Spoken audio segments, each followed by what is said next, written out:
Hello. Welcome back to Sleepless Veteran. If you're here to rest, to let your mind settle with something steady and calm, you've come to the right place. We tell military history slowly, without urgency, without drama, just facts unfolding at a pace that lets you breathe, that lets you process, that lets you drift if you need to. Tonight we're going somewhere most people have never heard of. A chain of islands extending into the North Pacific. Over 1,200 miles of volcanic rock and tundra. A place where American soldiers fought and froze during World War II. Where more men were disabled by cold than killed by bullets. Where the primary enemy wasn't the Japanese forces they came to fight, but the environment itself. The fog, the wind, the wet cold that penetrated everything. The conditions that made survival nearly impossible. This is the story of the Aleutian Islands campaign, fought in 1942 and 43, on islands so remote that most Americans couldn't find them on a map then. Can't find them now. The campaign has been almost completely forgotten, was overshadowed during the war, has disappeared from memory since. Most histories of the Pacific War mention it briefly, if at all. Most Americans have never heard of Attu or Kiska, have never heard of the soldiers who fought there, who suffered there, who died there. The forgetting is nearly complete, is almost as if the campaign never happened. But it did happen. Thousands of soldiers were sent to these islands, hundreds died, thousands more were wounded or disabled by cold. The suffering was real. The conditions were among the harshest American forces faced anywhere in the war. Yet the campaign remains unknown, remains forgotten, remains absent from the collective memory of World War II. Understanding why requires understanding where. Requires understanding islands that existed at the edge of American consciousness, even during the war. Requires understanding a campaign that was peripheral from the beginning, that was secondary, that was marginal. The geographic isolation created historical isolation. The distance from anywhere that mattered created distance from memory. The islands were forgotten because they were always easy to forget, were always at the margins, were always peripheral to the larger war. But the soldiers who fought there weren't peripheral to themselves, weren't marginal to their families. The cold that froze them wasn't abstract. The fog that blinded them wasn't metaphorical. The wind that knocked them down wasn't symbolic. The conditions were brutally real. The suffering was immediate. The casualties were permanent. The campaign's obscurity doesn't erase what happened, just hides it, just allows it to slip from memory, just makes it easier to forget that American soldiers fought and froze on islands at the edge of the map. So settle in, get comfortable. What follows is calm, is steady. We'll walk through this history together. From the Japanese invasion in June 1942 to the final operations in August 1943. From the environmental conditions that made these islands nearly uninhabitable to the battles fought despite those conditions. From the casualties that mounted through exposure more than combat to the forgetting that began before the campaign even ended. This is the story of the Aleutian Islands, the story of soldiers who froze, the story of a campaign no one remembers. Let's begin at the beginning, at the islands themselves, at the geography that would shape everything, at the place at the end of the map. The Aleutian Islands extend westward from the Alaska Peninsula into the North Pacific Ocean. The chain is approximately 1,200 miles long. Stretches from mainland Alaska toward Russia, toward Japan. The islands form an arc, a curve that separates the Bering Sea to the north from the Pacific Ocean to the south. The chain consists of over 300 islands. Most are small, most are uninhabited, most are unnamed except on detailed maps that few people consult. The islands are volcanic in origin, are part of the Pacific Ring of Fire. The terrain is volcanic rock, black, gray, brown. The soil is thin where it exists. The vegetation is tundra, low plants, grasses, lichens, mosses, no trees, not a single tree on most islands. The landscape is bare, is exposed, is windswept. The islands rise from the ocean as mountains, as peaks. Some reach several thousand feet. The slopes are steep. The valleys are narrow. The terrain is difficult, is hostile to movement, is hostile to human presence. The climate is dominated by the collision of air masses. Cold Arctic air from the north meets warmer Pacific air from the south. The collision occurs over the Aleutians constantly. The result is weather, continuous weather. Storms, wind, fog, precipitation.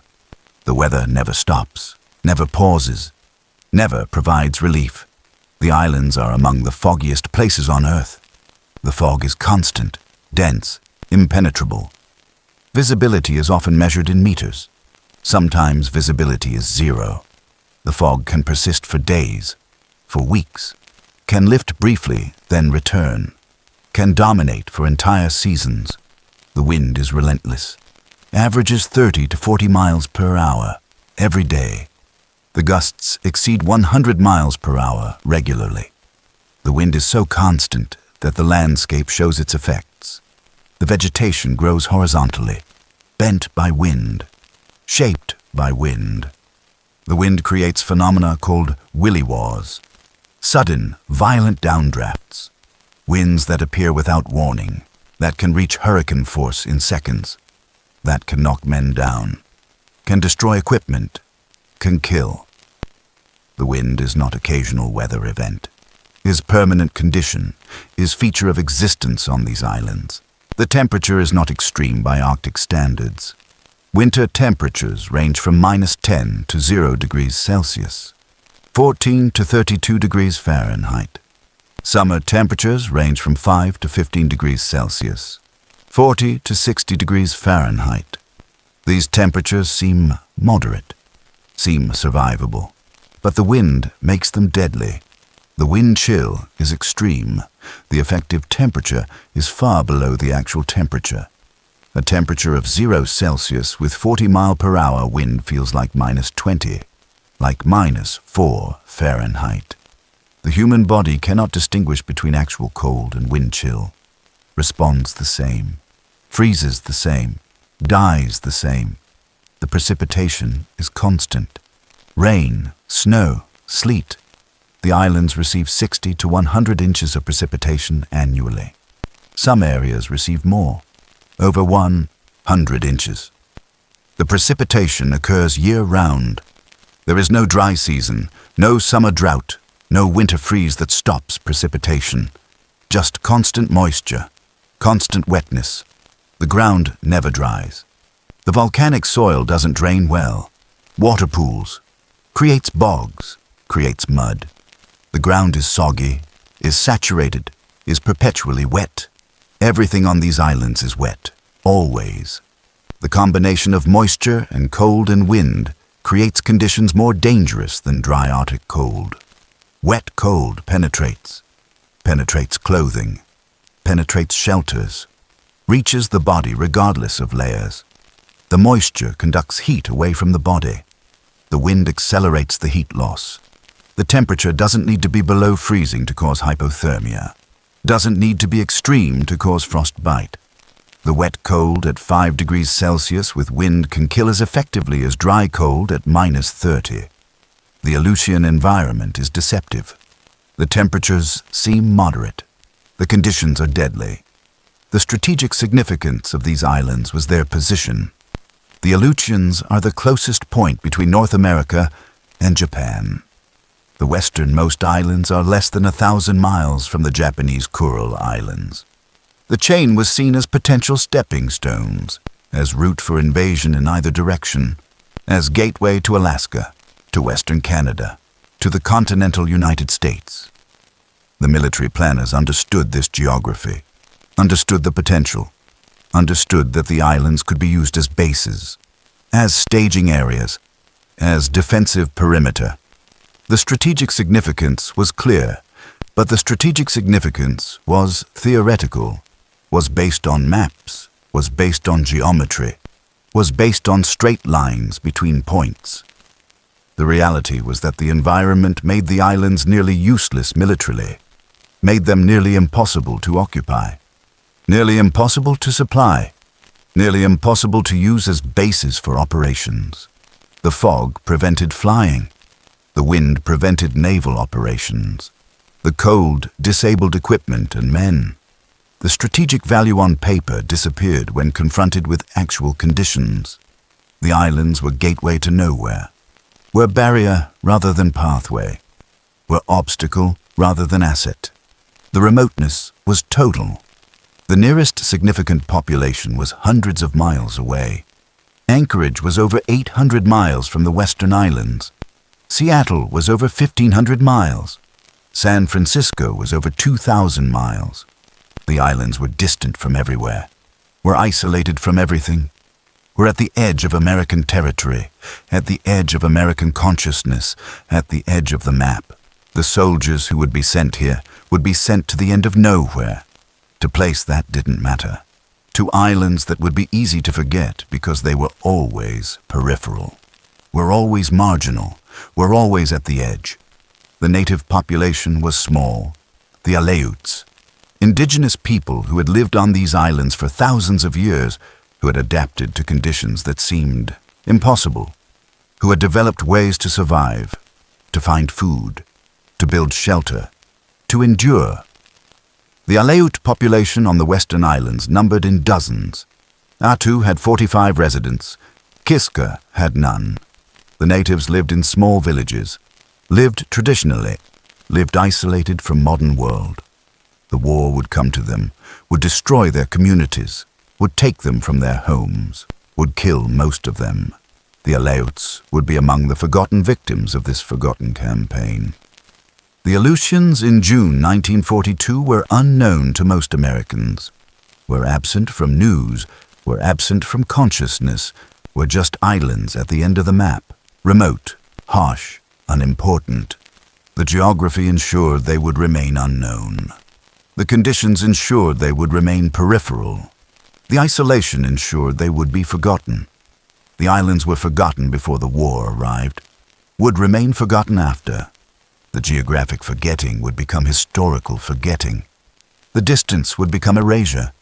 The remoteness would become obscurity. The islands at the end of the map would become islands that disappeared from memory, from history, from awareness, as if they never existed, as if nothing happened there. But something did happen, something brutal, something costly, something that thousands of soldiers would never forget, even if everyone else did.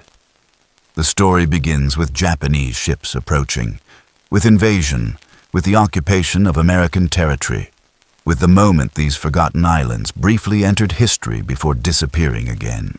The Japanese invaded Attu on June 7th, 1942, invaded Kiska on June 6th. The invasions were part of broader operations. The Battle of Midway was occurring simultaneously, was the focus, was the main effort. The Aleutian operations were diversion, were intended to draw American forces north, to divide attention, to threaten from unexpected direction. The strategic goal was to establish northern defensive perimeter, to extend Japanese control, to create buffer, to threaten Alaska, to create negotiating position for eventual peace settlement. The invasion plan was developed. Forces were allocated. Ships were dispatched. The operations began. The Japanese landing on Kiska was unopposed. The island was uninhabited, had no American military presence, had no defenses. The Japanese forces landed, established garrison, built facilities, fortified positions. The occupation was complete within days.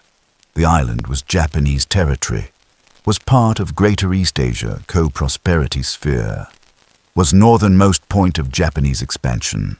The occupation was successful, was achieved without resistance, was accomplished as planned.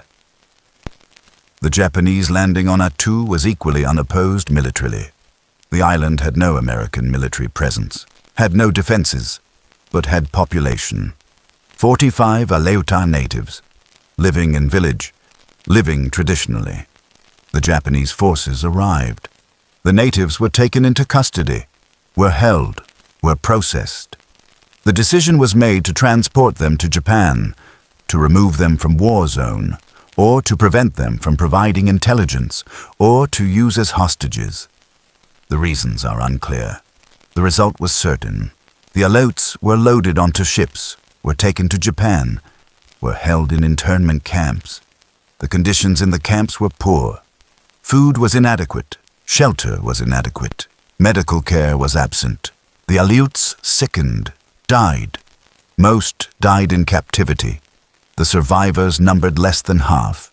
The occupation of Attu meant death for most of its residents. The invasion was bloodless for Japanese forces, was catastrophic for natives. The news reached the United States within days. American territory had been invaded, had been occupied, for the first time since the War of 1812, for the first time in over a century. The psychological impact was significant. The political pressure was immediate. American soil had been taken. Japanese forces were on American territory.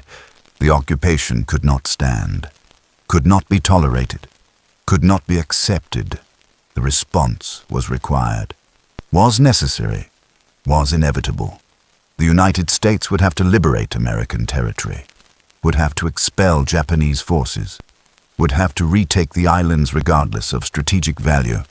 The political necessity was clear, was overwhelming, was determinative. But the military reality was complex. The Pacific War was being fought across vast ocean. The resources were limited. The priorities were established. Guadalcanal was beginning in August, was critical, was focus of American effort. The Central Pacific operations were being planned, were future focus. The Philippines would follow. The drive toward Japan was through the South Pacific, through the Central Pacific, not through the North Pacific, not through the Aleutians. The islands had no role in the offensive strategy, had no place in the drive toward Tokyo, were peripheral, were secondary, were marginal to the larger war. The Aleutians became theater that had to be addressed, but wasn't important, had to be resourced, but couldn't have priority, had to be liberated, but couldn't draw forces from critical operations elsewhere. The campaign was required by politics, was subordinated by strategy, was secondary from conception, was marginal by design. The forces allocated were adequate but not abundant. The resources provided were sufficient but not generous. The attention given was minimal. The Aleutian campaign was always orphan, was always stepchild, was always forgotten theater even while being fought. The American response began with reconnaissance, with gathering intelligence, with understanding what Japanese had done, what forces were present, what defenses were established. The reconnaissance was difficult. The fog prevented aerial observation. The weather prevented flights. The intelligence was limited, was incomplete, was based on fragments, on glimpses, on occasional clear moments. The planning proceeded anyway. Proceeded on inadequate information, proceeded on assumptions, on estimates, on guesses. The planners did their best, worked with what they had, made decisions based on limited knowledge. The decisions would prove costly. The American strategy was to build up forces on other Aleutian islands, to establish bases, to create staging areas, to prepare for eventual amphibious operations to retake Attu and Kiska. The construction began. Bases were built on Adak, on Amchitka, on other islands. The work was difficult. The weather delayed everything. The wind destroyed structures. The fog prevented flying materials in. The cold affected equipment, affected workers, affected progress. The construction took months, took effort, took persistence. The bases were built, were functional, were inadequate but serviceable, were platforms for operations to come. The troops deployed to Alaska, to the Aleutians, built the facilities, garrisoned the bases, prepared for offensive operations. The troops discovered the environment, discovered the cold, the wet, The wind, the fog, the misery. The soldiers had trained for war, had trained for combat, had not trained for this, had not prepared for conditions that were as dangerous as enemy fire. The troops called the Aleutians the birthplace of the winds, called duty their hardship posting, called it punishment, called it miserable. The complaints were universal. The environment was hostile, was brutal, was beyond what most soldiers had experienced, was beyond what training had prepared them for. The Japanese forces on Attu and Kiska faced same conditions, endured same cold, same wind, same fog. The Japanese prepared better in some ways, had better cold weather equipment, had experience from Manchuria, from northern China, had developed gear, had developed doctrine.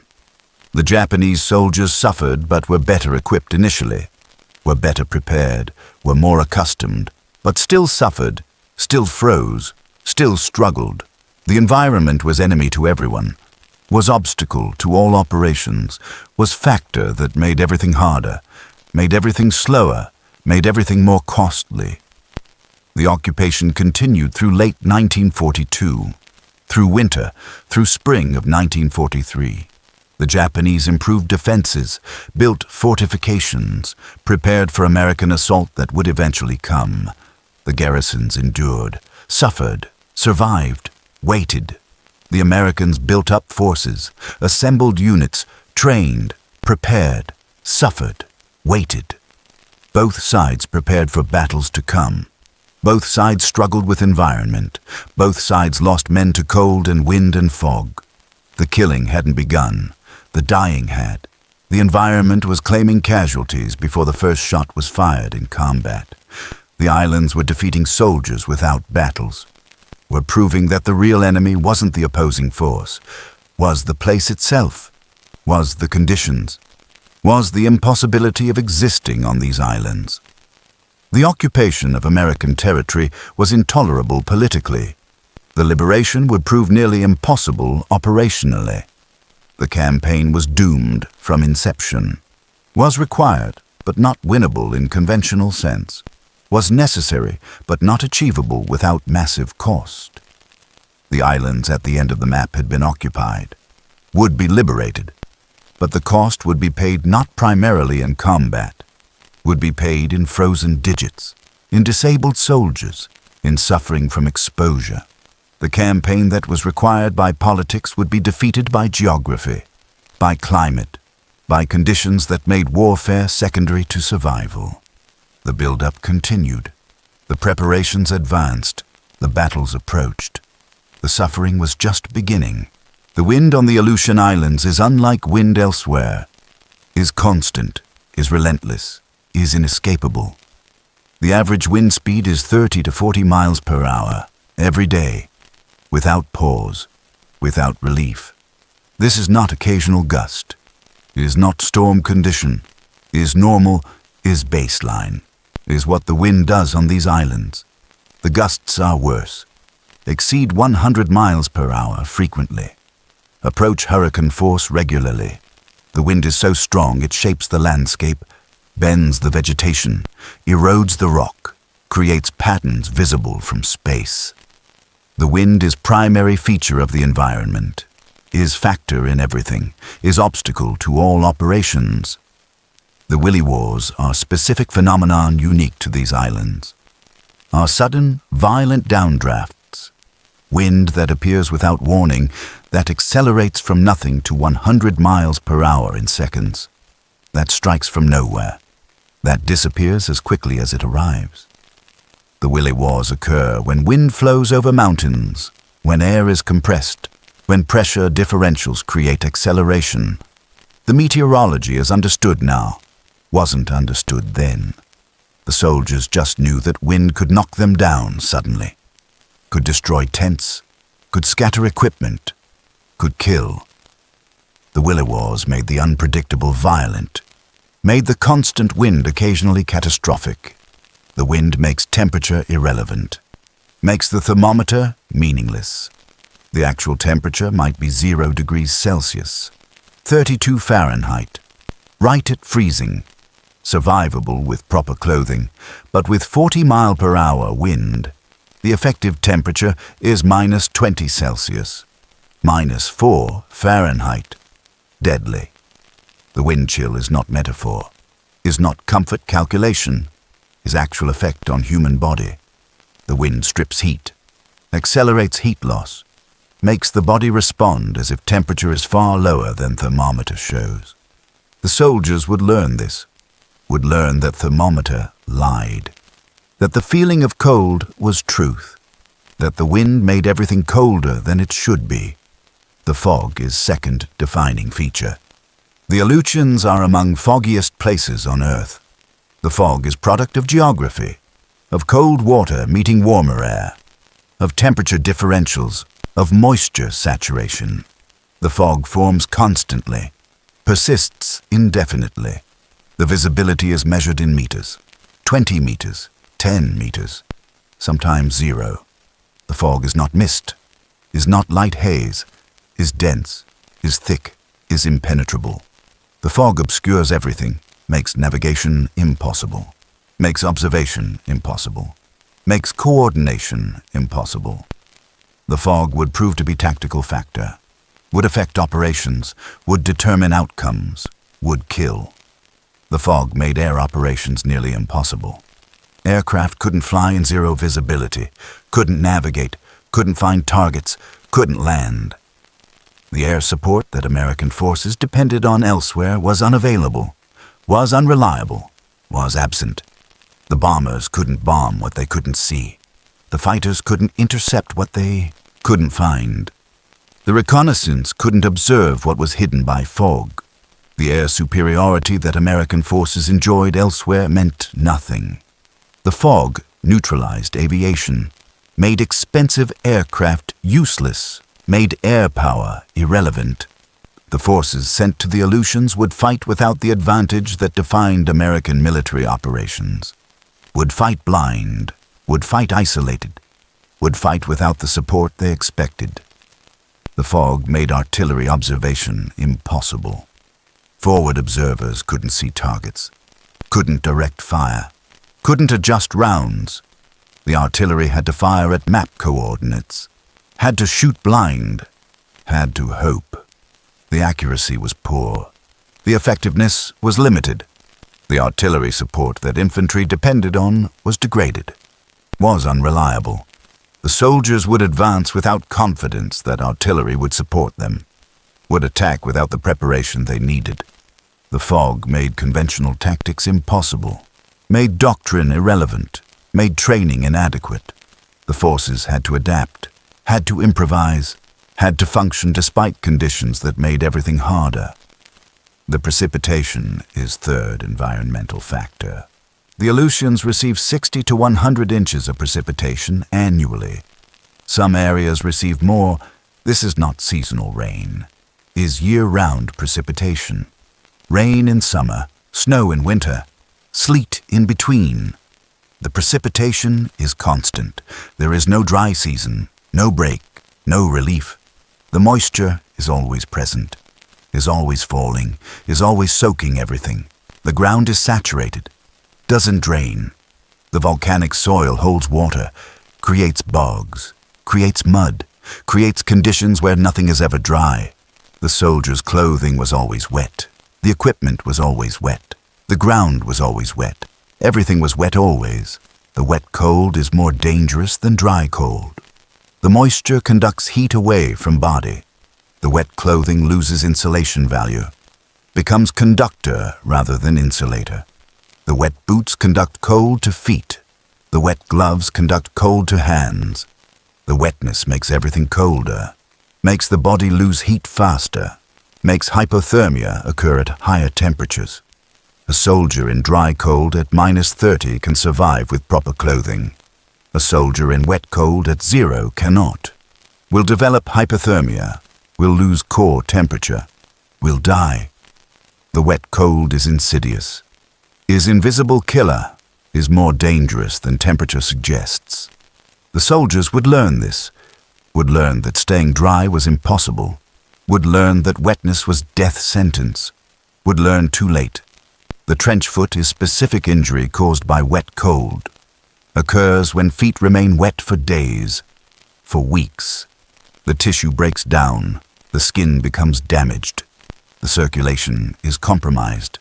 The feet become painful, become swollen, become disabled. The soldier cannot walk, cannot fight, cannot function. The trench foot was epidemic in World War I, in trenches filled with water. The term comes from that war. The condition was supposed to be preventable. Prevention required keeping feet dry, required changing socks regularly, required care and attention. Prevention was impossible in the Aleutians.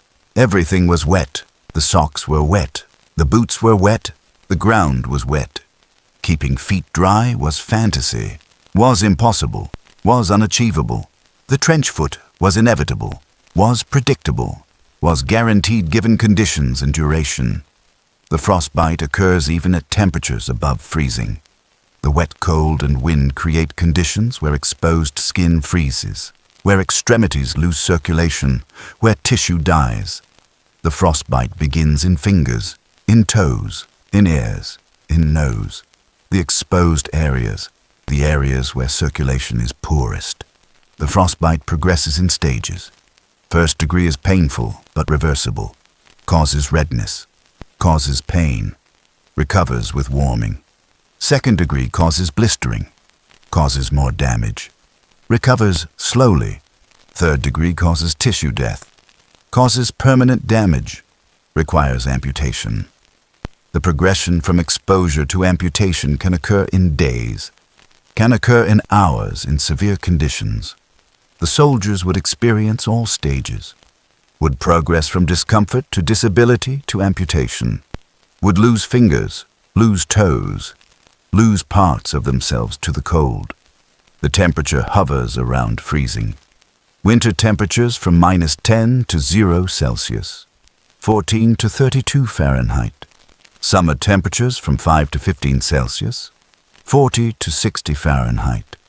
These temperatures seem moderate, seem survivable, are survivable in dry conditions with proper equipment, are deadly in wet conditions with inadequate equipment.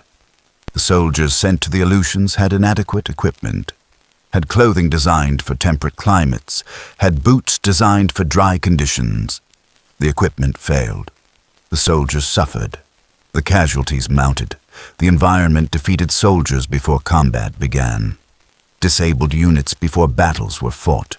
Created casualties that exceeded combat losses.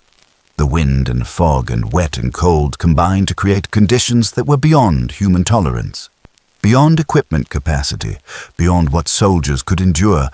The environment the soldiers found was more dangerous than the enemy they came to fight, was primary obstacle, was main threat, was factor that would determine outcomes.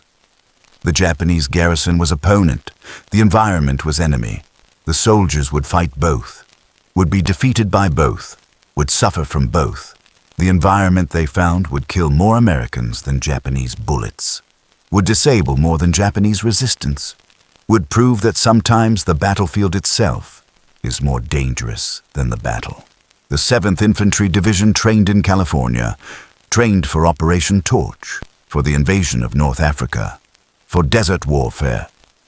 The training was intensive, was specific. The soldiers learned to fight in heat, in sand, in dry conditions, learned to conserve water, learned to operate in open terrain, learned tactics appropriate for North African desert. The training was thorough, was appropriate for anticipated mission, would prove to be completely irrelevant, completely useless, completely wrong. The diversion order came in January 1943. The 7th Infantry Division was redirected, was sent to Alaska instead of Africa, was diverted to Aleutians instead of Mediterranean. The mission changed completely, from desert to Arctic, from heat to cold, from dry to wet, from open terrain to mountains. Everything the division had trained for became irrelevant. Everything learned became useless. The division had to retrain, had to prepare for completely different environment. completely different conditions, completely different warfare. The retraining occurred in Alaska, was rushed, was inadequate. The time available was weeks, should have been months. The division had to unlearn desert tactics, had to learn cold weather operations, had to learn mountain warfare, had to learn amphibious operations. The list of new skills was long. The time was short. The training was condensed, was compressed, was insufficient. The soldiers learned basics, learned minimum, didn't learn enough, didn't have time to learn enough. The retraining was failure, was known to be inadequate, was conducted anyway because invasion date was set, because schedule was fixed, because mission couldn't wait. The equipment issued was inadequate. The soldiers received standard army boots, leather boots, designed for temperate climates, designed for occasional wet conditions, not designed for constant immersion, not designed for snow, not designed for Arctic operations. The boots would fail, would absorb water, would remain wet, would conduct cold to feet, would contribute directly to trench foot, to frostbite, to cold weather casualties. Better boots existed, insulated boots, waterproof boots, but weren't available in quantity, weren't issued. The soldiers got what was available, what logistics could provide, what wasn't adequate. The cold weather gear was limited. Some soldiers received parkas, some received none. Some received insulated mittens, some received standard gloves. The distribution was uneven, was incomplete, was inadequate. The soldiers tried to improvise, tried to acquire better gear, tried to adapt, but couldn't overcome fundamental shortfall, couldn't acquire what didn't exist, couldn't make adequate what was inadequate by design. The equipment failure was organizational, was systemic, was predictable. The army wasn't prepared for Arctic warfare, didn't have equipment, didn't have doctrine, didn't have experience. The division was being sent with equipment and training for wrong war, wrong environment, wrong conditions. The logistical challenges were immense. Everything had to be shipped to Alaska, then transshipped to Aleutian Islands. The distances were vast. The capacity was limited. The priorities were elsewhere. The ships were needed for Europe, for South Pacific, for Central Pacific. The Aleutians were low priority. Got what was left, got what could be spared. The result was shortage, was delay, was inadequacy. The supplies arrived slowly, arrived incomplete. The units deployed without full equipment, without full supplies, would have to make do, would have to operate with what they had rather than what they needed. The assault shipping was limited. The landing craft were scarce, were needed elsewhere, were allocated to more important operations. The Aleutian operations got older ships, got fewer ships, got inadequate shipping. The rehearsals were limited, were incomplete, were conducted in conditions unlike target. The amphibious training was theoretical, was classroom instruction more than practical exercise. The soldiers would conduct opposed landing with minimal training, with inadequate practice, with equipment they didn't fully understand. The assault was being planned despite inadequate preparation, despite known shortfalls, despite certain problems. The intelligence was poor. The aerial reconnaissance was limited by fog, by weather, by distance. The photos were few, were incomplete, were taken in rare clear moments that didn't represent normal conditions. The intelligence officers did their best, compiled what existed, made estimates where information was absent, made guesses where estimates were impossible. The intelligence picture was fragmentary, was incomplete, was inadequate for planning complex operation. The planners proceeded anyway, had to proceed, had no choice, had mission that required execution regardless of information quality, regardless of preparation adequacy, regardless of known problems. The medical planning was inadequate. The medical units understood cold weather injuries theoretically, had read about them, had studied them, hadn't treated them, hadn't experienced them, didn't understand the scale, didn't anticipate the numbers. The medical supplies included standard items, standard medications, standard equipment, didn't include sufficient supplies for mass frostbite casualties, for epidemic trench foot, for overwhelming cold weather injuries. The medical units would be overwhelmed, would be unprepared, would struggle to cope with casualties they didn't expect in numbers they couldn't handle. The medical failure was another facet of general failure, another example of inadequate preparation, another contribution to eventual casualties. The timeline was compressed, was driven by politics, by necessity to liberate American territory, by desire to remove Japanese presence before winter, before another year of occupation. The military planners would have preferred more time, more preparation, more training, more equipment, more of everything. Didn't get it. Got timeline that required execution before preparation was complete. Before units were ready, before problems were solved, the invasion would proceed, would launch despite inadequacy, despite problems, despite certain cost.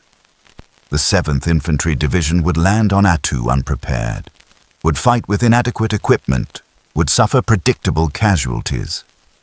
The preparation failure was complete, was comprehensive, was known, was accepted, was price of political necessity, of strategic requirement, of timeline that couldn't accommodate proper preparation.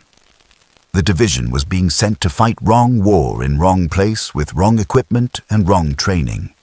The failures were stacked, were compounded, were multiplied.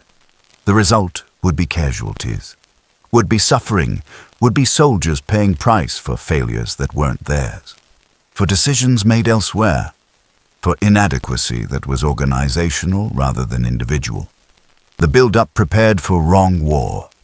The soldiers would fight the actual war anyway, would suffer the consequences, would pay the price. The environmental casualties were predictable, were inevitable, were guaranteed. The build-up that should have prevented them enabled them, made them worse, made them catastrophic.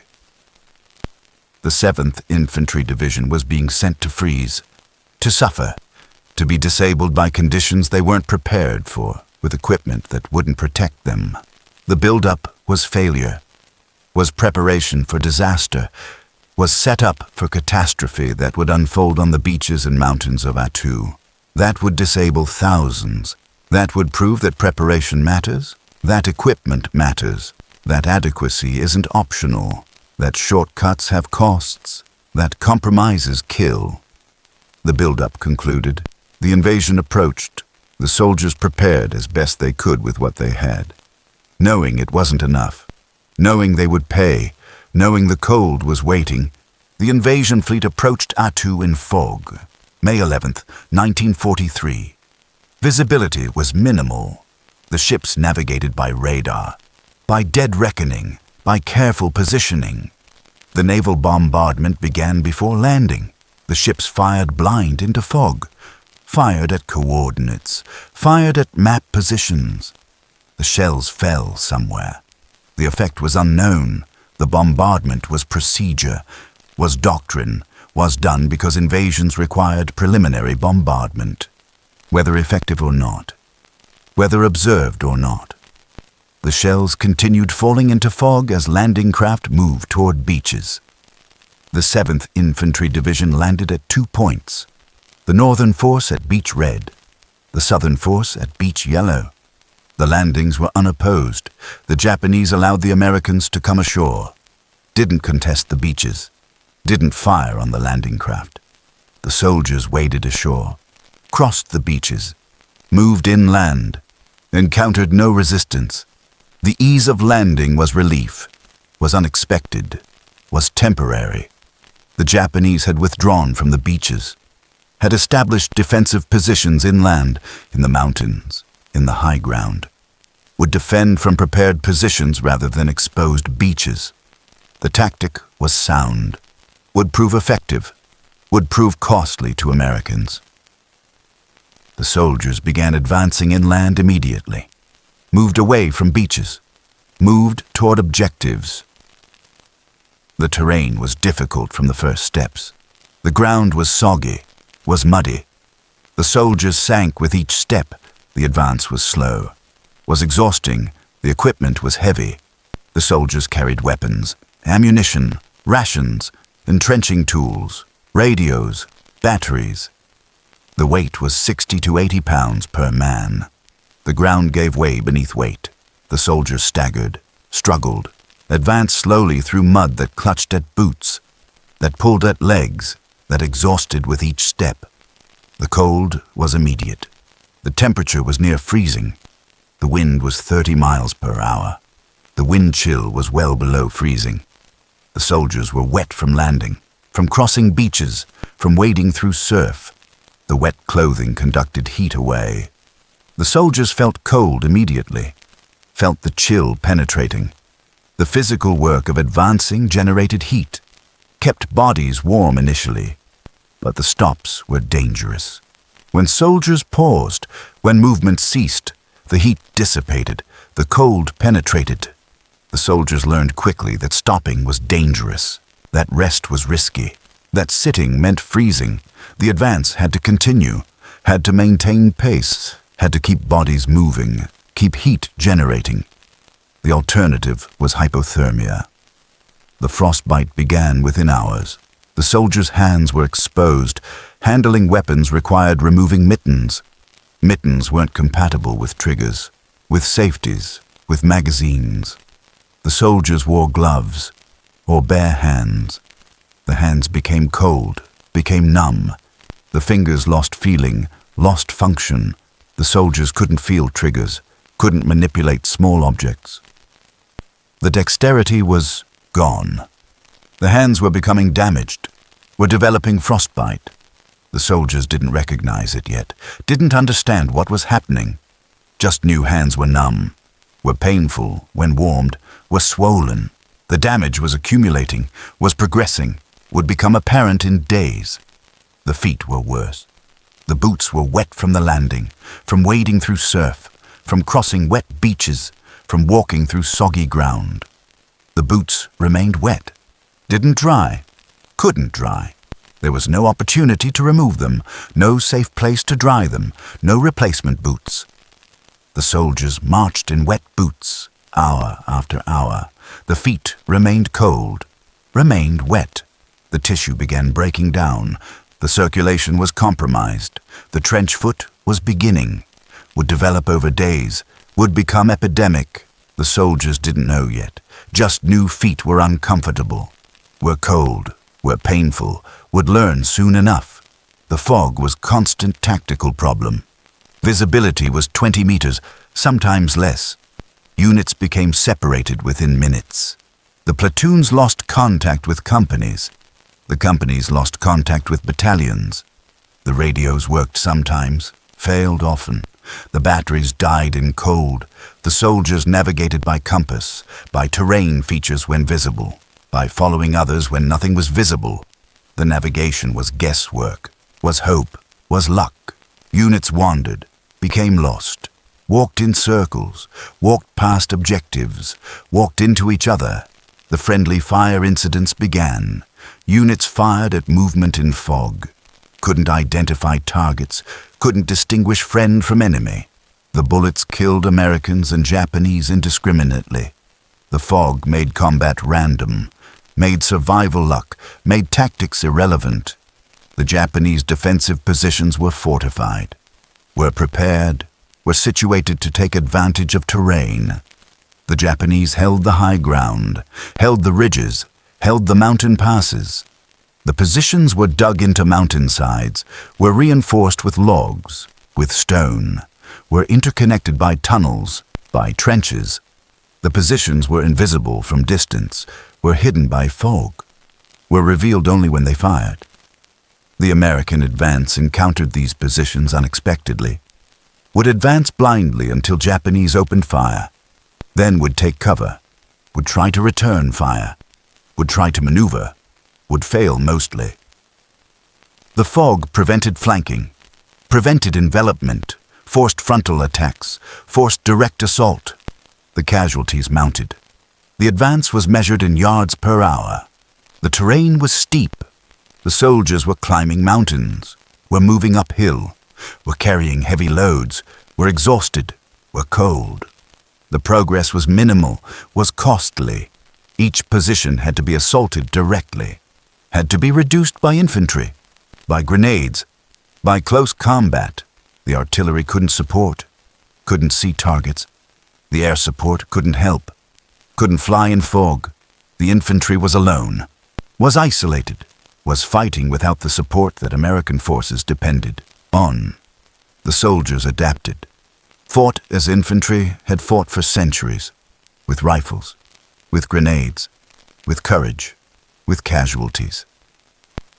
The nights were worse than days. The temperature dropped. The wind increased. The soldiers tried to dig in, tried to create shelter. The ground was frozen in places, was soggy in others. The entrenching tools couldn't penetrate frozen ground, couldn't dig effectively in wet ground. The foxholes filled with water. The soldiers bailed them, dug deeper, tried to stay below ground level, tried to find shelter from wind. There was no shelter. The wind found everything, found everyone. The soldiers tried to sleep, couldn't sleep, were too cold, too uncomfortable, too afraid. The sleep was brief, was interrupted, was inadequate. The exhaustion accumulated, compounded with cold, with fear, with stress.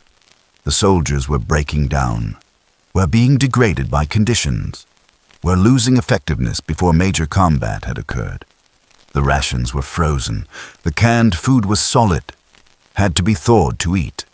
The soldiers tried various methods, kept cans inside clothing, against body, used fires when possible, often ate frozen.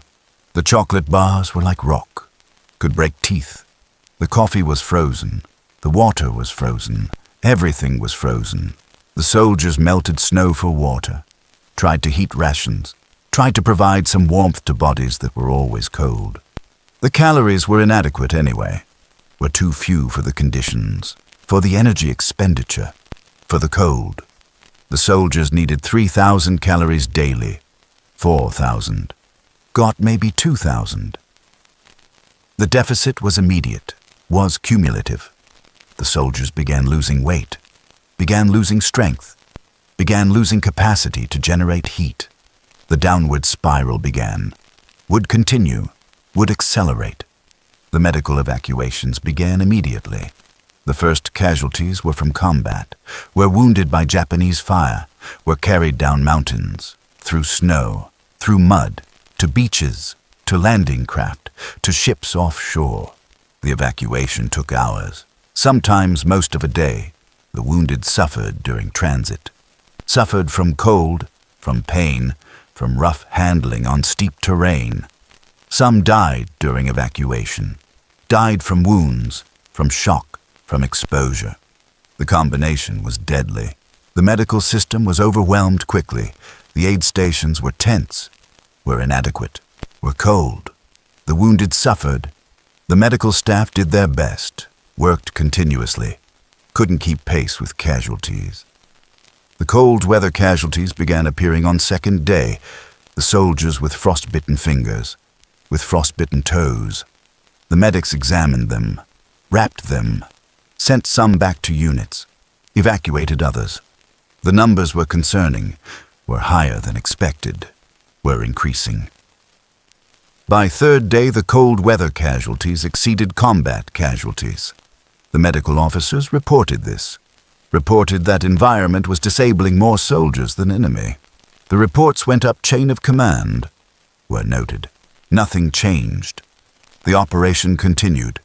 The soldiers continued fighting, continued freezing. The casualties continued mounting. The advance continued for days, for a week, for 2 weeks. The soldiers fought uphill, fought in cold, fought in fog, fought exhausted, fought damaged. The units were being ground down. The companies that landed with 160 men were reduced to 80, to 60. The attrition was continuous, was from all causes: combat, exposure, exhaustion, disease. The units continued advancing, continued fighting. The replacements didn't come, couldn't come, weren't available. The units got smaller, got weaker, got less effective. The battle was war of attrition, was mutual destruction, was question of which side would break first, which side would be destroyed first. The Japanese were dug in, were supplied for siege, were prepared to die in place. The Americans were attacking, were exposed, were freezing, were dying from combat and cold equally. The arithmetic was brutal, was unsustainable. Something would have to change, someone would have to break. The invasion that had begun with unopposed landing had become frozen nightmare, had become battle against terrain and weather and enemy, had become impossible operation that continued anyway. That had to continue. That wouldn't stop until one side was destroyed. The cold was destroying the 7th Infantry Division as effectively as Japanese resistance. The casualties were mounting, were exceeding any planning, were proving that preparation matters, that equipment matters, that environment kills. The invasion had begun, the suffering had begun, would continue, would worsen, would prove that Attu was place where soldiers froze, where Americans died from cold more than combat, where the environment was primary enemy.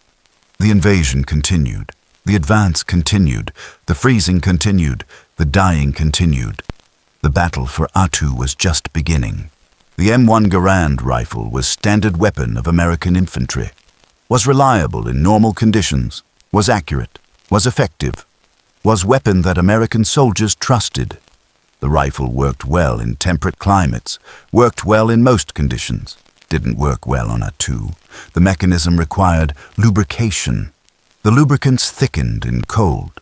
The oil became viscous. The moving parts slowed. The action became sluggish.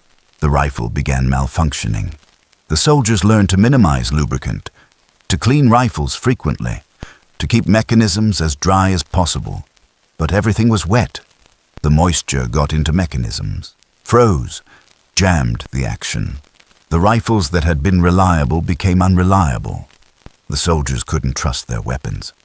The malfunction was random, was unpredictable. A rifle would fire once, twice, then jam. The soldier would work the action, would clear the jam, would try again. Sometimes succeeded, sometimes didn't. The unreliability was psychological burden, was tactical problem. The soldier approaching enemy position didn't know if weapon would fire, didn't know if could rely on rifle at critical moment. The uncertainty was corrosive, was dangerous. The soldier hesitated, second-guessed, carried backup weapons when possible, pistols, knives, anything that might work when rifle didn't. The weapon failure was adding to all other problems, was making impossible situation worse. The machine guns were worse. The M1919 Browning machine gun was reliable weapon in normal conditions, was backbone of infantry firepower, was a weapon that provided suppression, that provided cover, that enabled maneuver. The machine gun required more lubrication than rifle, had more moving parts, had more points of failure. The cold affected machine guns more severely. The belt feed mechanism jammed. The barrel mechanism froze. The guns failed at critical moments, failed when needed most. The gun crews worked constantly, cleaned guns, maintained mechanisms, tried to keep guns functioning, often failed. The machine guns that should have provided suppression became unreliable, became burdens, became sources of frustration and danger.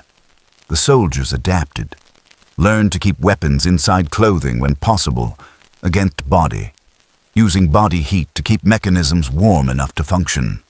But this was exhausting, was uncomfortable, wasn't always possible. The weapons were needed, were required at ready. The soldier couldn't keep rifle inside parka during advance. During combat, the weapons were exposed, were subjected to cold, failed predictably. The soldiers did their best, maintained weapons constantly, checked mechanisms repeatedly, still experienced failures, still fought with weapons that didn't always work. The equipment failure that began with inadequate clothing extended to weapons, extended to everything. The cold was defeating equipment, was making modern weapons unreliable, was reducing warfare to primitive level, to level where bayonets and grenades were more reliable than firearms. The artillery was affected similarly. The recoil mechanisms froze. The traversing mechanisms jammed. The elevation mechanisms seized. The artillery pieces became difficult to operate. Required warming, required constant maintenance, required labor to keep functional. The forward observers couldn't see targets anyway. The fog prevented observation, prevented adjustment. The artillery fired on coordinates, fired blind. Hit something probably, hit nothing certainly. The artillery support that infantry depended on was absent, was ineffective, was waste of ammunition. The shells continued being fired. The doctrine required artillery preparation, required artillery support. The doctrine was written for different conditions, for situations where observation was possible, where adjustment was feasible, wasn't written for fog, for conditions where artillery was firing into void. The artillery continued anyway, expended ammunition, accomplished little. The soldiers advancing understood this, understood artillery wasn't helping, were advancing without support they expected, without preparation they needed. The soldier's body was failing along with equipment. The frostbite that had begun in first hours was progressing. The fingers that had been numb were now damaged. The tissue was dying. The fingers were swelling, were turning colors, white, then gray, then black. The blackened tissue was dead, was gangrenous, would have to be removed. The soldiers saw their fingers changing, saw the damage progressing, couldn't stop it, couldn't reverse it, just watched as fingers died, as hands became useless. The soldiers with severe frostbite couldn't grip weapons, couldn't operate equipment, couldn't function, were evacuated when possible, continued fighting when not. The frostbite was disabling soldiers, was removing them from combat as effectively as wounds. The feet were worse. The trench foot that had been developing was now advanced. The feet were swollen, were painful, were deteriorating. The soldiers removed boots when possible, found feet that were white, that were wrinkled, that were damaged beyond recognition. The tissue was breaking down. The skin was sloughing off. The smell was terrible, was smell of dying tissue, of infection. The soldiers couldn't walk, couldn't march, could barely stand. The trench foot was epidemic, was affecting hundreds of soldiers, was disabling entire units. The medical officers had predicted this, had warned about this. The warnings had been ignored, were now proven correct. The soldiers paid price for that ignoring. The hypothermia was constant threat. The core body temperature was dropping in soldiers who were exposed longest, who had least shelter, who were most exhausted. The symptoms progressed predictably, shivering first, the body trying to generate heat, trying to maintain temperature, then confusion, the mental processes slowing, the judgment becoming impaired, then loss of coordination, the muscles not responding, the movements becoming clumsy, then loss of consciousness, the body shutting down, trying to preserve core, failing, then death. The progression was inexorable, was predictable, was preventable only by removing soldier from cold, by warming, by providing dry clothing, by providing shelter, none of which were available. The soldiers experiencing hypothermia symptoms continued in field, continued operating, continued being exposed, continued progressing toward death. The medical aid stations were overwhelmed, were flooded with casualties. The combat wounded came first, were treated first, were prioritized. The cold weather casualties came next, were so numerous they couldn't be processed. The medics examined them, made determinations. Severe frostbite was evacuated. Mild frostbite was bandaged and returned to unit. Trench foot was evacuated when severe, was treated in field when mild. The decisions were triage, were brutal, were necessary. The medical staff couldn't evacuate everyone, couldn't treat everyone, had to prioritize, had to make choices. The choices were agonizing, were impossible, were made anyway. The evacuation was torment. The wounded were carried down mountains, on stretchers, by hand. 4 soldiers carrying 1 stretcher through snow, through mud, down steep slopes. The journey took hours, took most of day sometimes. The wounded suffered, screamed when moved, when jolted, when stretcher slipped. The pain was terrible, was unavoidable. The morphine was limited, was given when available, often wasn't available. The wounded suffered without analgesia, without relief. The cold added to suffering. The wounded lost body heat, developed hypothermia while being evacuated. Some died during evacuation, died from wounds, died from shock, died from exposure. The evacuation was supposed to save lives, sometimes killed instead. The hospital ships offshore were inadequate, were overwhelmed. The wounded arrived faster than they could be processed. The surgery capacity was exceeded. The surgeons worked continuously, operated in shifts, couldn't keep pace. The wounded waited in pain, waited for surgery that was delayed. That came eventually. That came too late for some. The surgeons performed amputations, removed dead tissue, removed fingers, removed toes, removed feet sometimes. The amputations were necessary, were only treatment for dead tissue, for gangrene. The soldiers woke from surgery to find fingers gone, find toes gone, find themselves permanently damaged, permanently disabled.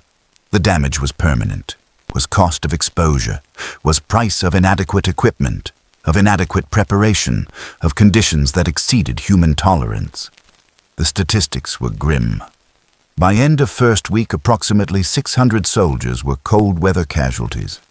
By end of second week, over 1,000. The number exceeded combat casualties, exceeded wounded. The medical officers reported this repeatedly. Reported that environment was disabling division. Reported that cold weather casualties were unsustainable. The reports were acknowledged, were noted. Nothing changed. The operation continued. The casualties continued mounting. The division continued fighting, continued freezing. The battle continued. The rations continued being inadequate. The soldiers were burning calories, were expending energy, were generating heat, were consuming muscle, were losing weight. The rations provided insufficient replacement. The soldiers became weaker daily, became less able to generate heat, became more vulnerable to cold. The spiral accelerated.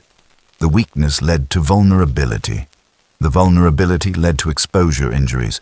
The injuries led to weakness. The cycle was vicious, was deadly, was unbreakable in field conditions. The soldiers needed rest, needed warmth, needed adequate food, needed dry clothing, needed everything they didn't have. Continued without it. Continued fighting, continued suffering, continued breaking down, the weapons that failed, the bodies that failed, the equipment that failed, the system that failed. All were failing simultaneously, all were compounding. The soldiers were fighting with unreliable weapons, with damaged bodies, with inadequate equipment, with overwhelming exhaustion. Were fighting anyway, were advancing anyway, were continuing mission despite failures.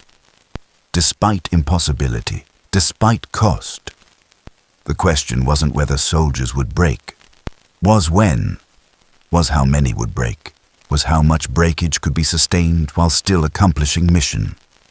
The battle for Attu was becoming race. Race between accomplishing objectives and complete destruction of 7th Infantry Division. Race between victory and annihilation. Race that was being lost. That was destroying division. That was proving that environment and inadequate preparation could defeat army as surely as enemy fire.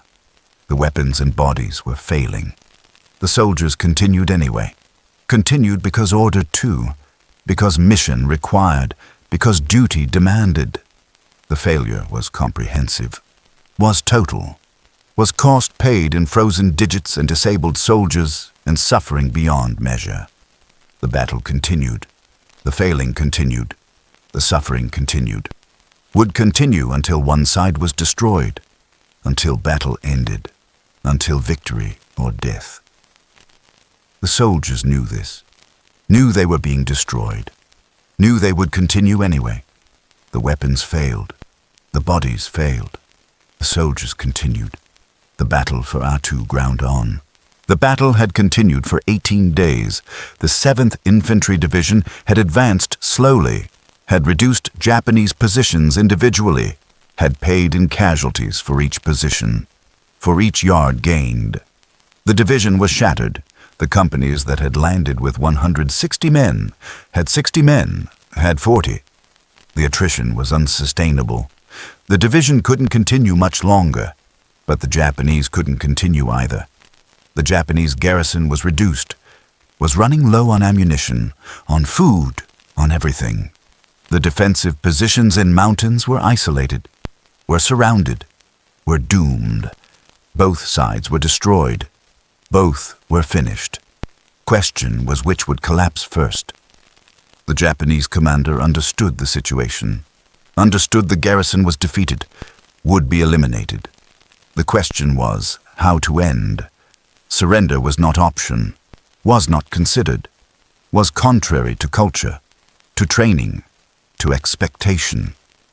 The Japanese soldier was taught that surrender was unacceptable, that death was preferable, that dying in battle was honorable, that capture was shame worse than death. The commander knew his soldiers would not surrender, would not consider it. The choice was how to die. The decision was banzai charge. Final attack, suicide assault intended to inflict maximum casualties before death. To die fighting rather than waiting. To end on own terms rather than enemies' terms. The attack was prepared. The remaining soldiers were assembled. Approximately 800 men, the wounded who could walk, who could hold weapons, were included. Everyone would attack. Everyone would die. The plan was simple. Attack at dawn, penetrate American lines, advance as far as possible, kill as many as possible, die in the attempt. There would be no withdrawal, no retreat, no survivors. The attack was death sentence, was accepted as such, was embraced. The soldiers prepared, discarded unnecessary equipment, carried weapons, carried ammunition, carried grenades. Some carried explosives, some carried mines, intended to use them, intended to die using them. The preparation was calm, was determined, was final act of soldiers who knew they were dead, who accepted death, who chose how to die. The attack began at dawn on May 29th. The Japanese soldiers emerged from positions, advanced through fog, advanced in mass, not in skirmish lines, not in tactical formations, just wave of men, running, shooting, screaming. The banzai charge was not tactic, was desperation, was mass suicide, was 800 men choosing to die, attacking rather than waiting. The charge hit American positions, penetrated lines, overran positions. The Americans were surprised, were overwhelmed initially. The Japanese soldiers were among them, in trenches, in foxholes, fighting hand to hand, fighting with bayonets, with knives, with entrenching tools, with hands. The fighting was close, was vicious, was desperate on both sides. The American soldiers responded, rallied, counterattacked. The numbers were against Japanese. The ammunition was against them. The position was against them. Everything was against them.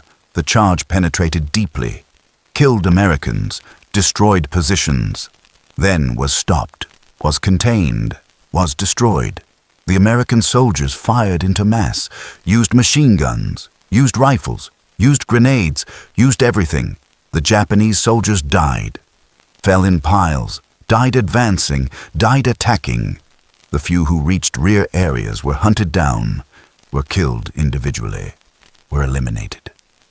The charge lasted perhaps an hour, maybe two, then was over. The Japanese soldiers were dead, were all dead. The survivors were counted in single digits. Most committed suicide, shot themselves, used grenades on themselves, died rather than be captured. The American soldiers were horrified, had never witnessed anything like this, had never seen enemy attack to die, attack knowing death was certain, attack choosing death. The psychological impact was profound. The American soldiers understood intellectually that Japanese fought to death. Knew Japanese didn't surrender. Seeing it was different. Seeing 800 men run into certain death was traumatic, was incomprehensible, was proof that enemy was different, was operating from different values, different expectations, different culture. The Americans had been taught that rational men surrendered when defeated, that survival was instinct, that choosing death was insanity.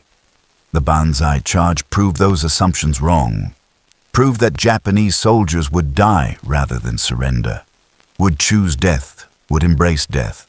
The lesson was learned, was traumatic, would affect how Americans fought Japanese subsequently, would affect planning, would affect expectations, would increase use of firepower, would reduce expectation of surrender. The Banzai charge taught lesson at cost, in American lives, in psychological trauma, in understanding that this war was different, this enemy was different, the aftermath was grim, the Japanese bodies were everywhere, in trenches, in positions, scattered across battlefield. The count was approximately 800. The survivors who had been captured numbered 28, out of garrison of approximately 2,500. The survival rate was slightly over 1%. The Japanese garrison fought nearly to extinction. The few who survived hadn't surrendered voluntarily, were too wounded to kill themselves, were unconscious, were captured unable to resist. The Japanese defense of Attu was complete annihilation, was proof that Japanese would not surrender, would fight to death, would take as many enemies with them as possible. The American casualties from the entire battle were tallied: 550 killed in action, 1,200 wounded, 1,800 cold weather casualties. The total was approximately 3,600 out of 11,000 who landed. The casualty rate was approximately 33%, 1 in 3. The cold weather casualties exceeded combat casualties. The environment disabled more soldiers than enemy fire. The 7th Infantry Division was shattered, was destroyed as effective fighting force, would require months to rebuild, to replace casualties, to retrain, to recover. The division that landed on May 11th was gone, was destroyed, was sacrificed for island that had minimal strategic value, for victory that was necessary politically but not militarily, for objective that was required but not important. The battle for Attu ended May 30th. The island was secured. The Japanese garrison was eliminated. The American forces had won, had liberated American territory, had accomplished mission. The victory was real, was achieved, was costly beyond any reasonable expectation. The cost in American lives, in Japanese lives, in suffering, in permanent disability, in psychological trauma. The cost exceeded value, exceeded strategic necessity, exceeded reasonable expenditure for objective achieved, but the cost was paid. The battle was won. The island was American again. The occupation was ended. The mission was accomplished.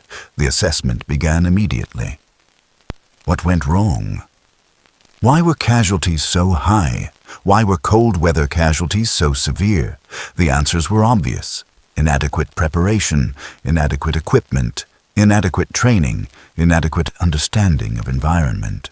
The failures were comprehensive, were at all levels, were organizational rather than individual. The soldiers had fought bravely, had done everything asked, had paid price for organizational failures, for decisions made elsewhere, for inadequacy that wasn't their fault, The assessment documented failures, made recommendations, suggested improvements. The improvements would come, would benefit later operations, would save lives elsewhere. But came too late for the soldiers who froze on Attu, who lost fingers and toes to frostbite, who were disabled by trench foot, who suffered from conditions that proper preparation would have mitigated. The lessons were learned. The cost was paid. The battle for Attu was over. The suffering would continue for survivors, would last lifetimes, would mark them permanently, would be price they paid for victory on island that few would remember, in campaign that would be forgotten, in battle that disappeared from history despite its cost, despite its lessons, despite thousands who fought and suffered and froze there. Attu was over. The war continued. Kiska waited. Another island, another operation, another opportunity for failure or success. The 7th Infantry Division was finished, would be withdrawn, would be replaced. New forces would invade Kiska, would learn whether lessons from Attu were applied, whether preparation would be better, whether equipment would be adequate, whether cold weather casualties would be prevented, or would repeat. Attu was ending. The forgetting was beginning. The campaign was continuing. The suffering was far from over. The preparation for Kiska invasion was different from Attu. The lessons from Attu were reviewed, were analyzed, were incorporated into planning. Somewhat. The force assembled was massive. Approximately 34,000 American and Canadian troops. The largest force ratio in Pacific War. The Japanese garrison was estimated at 5,000 to 6,000 soldiers. The ratio was approximately 6 to 1. The overwhelming force was intended to prevent another Attu, to ensure quick victory, to minimize casualties. The planners remembered Attu, remembered the cost, were determined not to repeat mistakes. The force included more cold weather equipment, better boots, better clothing. The supply was better. The preparation was better. The intelligence was better. Everything was better than Attu, or should have been. The bombardment of Kiska began weeks before invasion. Ships shelled the island continuously, weather permitting. Aircraft bombed whenever fog lifted, whenever visibility allowed. The bombardment was sustained, was intended to destroy Japanese positions, to kill Japanese soldiers, to make invasion easier. The shells fell, the bombs dropped, the explosions occurred. Whether they hit anything was unclear. The fog prevented observation. The results were unknown. The bombardment continued anyway. The doctrine required preparation, required softening target. The bombardment was procedure, was required step before invasion, whether effective or not. The intelligence on Kiska was poor, was based on limited aerial reconnaissance, on occasional clear days, on brief glimpses through fog. The photos showed installations, showed positions, didn't show people, couldn't show whether positions were occupied. The intelligence officers estimated garrison strength, estimated dispositions, estimated defenses, based on fragments, on assumptions, on what should be there rather than what was confirmed to be there. The estimates were reasonable, were logical, were wrong, completely wrong, but no one knew that. The planning proceeded based on estimates, based on intelligence that was incomplete, that was outdated, that was incorrect. The Japanese had evacuated Kiska. The evacuation occurred in late July, under cover of fog. Japanese ships approached island, loaded entire garrison, approximately 5,200 soldiers, loaded equipment, loaded supplies, departed. The operation was executed perfectly, was complete success. The evacuation was undetected. The American forces didn't know. The reconnaissance didn't detect it. The intelligence didn't report it. The ships were spotted briefly, were reported, were assessed as reinforcement rather than evacuation. The reports were filed. were not acted upon. The possibility of evacuation wasn't seriously considered, wasn't expected. The planning continued. The invasion proceeded, based on assumption that Japanese garrison was present, was waiting, would resist. The assumption was wrong. The invasion fleet approached Kiska on August 15th. The ships took positions. The troops prepared. The landing craft were loaded. The soldiers were tense, were nervous, expected fierce resistance, expected another Attu, expected casualties, expected horror. The bombardment continued until just before landing. The ships fired final salvos. The aircraft dropped final bombs, then ceased. The landing craft moved toward shore. The soldiers waited for Japanese fire, for resistance, for death. Nothing came. The beaches were silent. The landing was unopposed. The soldiers crossed beaches, advanced inland, found nothing, no Japanese, no resistance, no one. The soldiers continued advancing, continued searching. The fog was thick. Visibility was minimal. The units moved inland, moved toward objectives, found abandoned positions, found empty bunkers, found installations that were vacant. The Japanese were gone, had left, had evacuated. The island was empty. The soldiers didn't know this completely, didn't have full picture, just knew they weren't encountering resistance, were finding empty positions, were confused, were relieved, were still nervous. The advance continued. The fog created the first casualties. Units moving through fog encountered each other unexpectedly, couldn't identify each other, opened fire. The friendly fire was immediate, was sustained. Americans shooting Americans, Canadians shooting Americans, Americans shooting Canadians. The fog made identification impossible, made distinction between friend and enemy impossible. The soldiers saw movement, saw shapes in fog, fired, killed their own. The friendly fire incidents multiplied. 24 Americans killed, 4 Canadians killed, 50 wounded.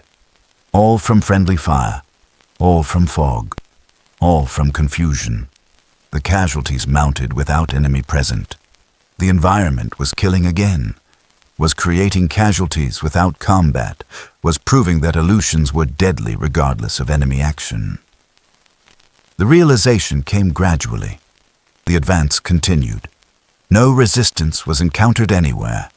The entire island was swept, was searched, was secured. No Japanese were found, no living Japanese. Just abandoned positions, just empty installations, just evidence of recent occupation, but no occupiers. The Japanese had left, had evacuated successfully, had escaped completely. The massive invasion force had landed on empty island, had prepared to fight no one, had suffered casualties fighting themselves. The realization was embarrassing, was humiliating, was proof of intelligence failure, of planning failure, of operation that was doomed before it began. The psychological impact on soldiers was complex. The relief was real. No one had to fight. No one had to die in combat. The battle that was expected didn't occur. The soldiers were grateful, were relieved, were alive without fighting, but the relief was mixed with other emotions. The embarrassment, the awareness that preparation was wasted, that fear was unnecessary, that tension was for nothing. The soldiers had prepared mentally for combat, had steeled themselves, had accepted possibility of death, then found no enemy, no combat, no danger except from each other. The letdown was significant, was disorienting, was difficult to process. The Canadian forces were particularly bitter, had been included to ensure adequate force, had trained for operation, had prepared for combat, had landed, had advanced, had lost soldiers to friendly fire, had accomplished nothing. The Canadian casualties were entirely from friendly fire, were entirely preventable, were entirely waste. The Canadian military was dissatisfied. The Canadian public was critical. The inclusion in operation that invaded Empty Island was embarrassment, was source of anger, was diplomatic problem. The Americans apologized, expressed regret, didn't make casualties less dead, didn't make operation less failed.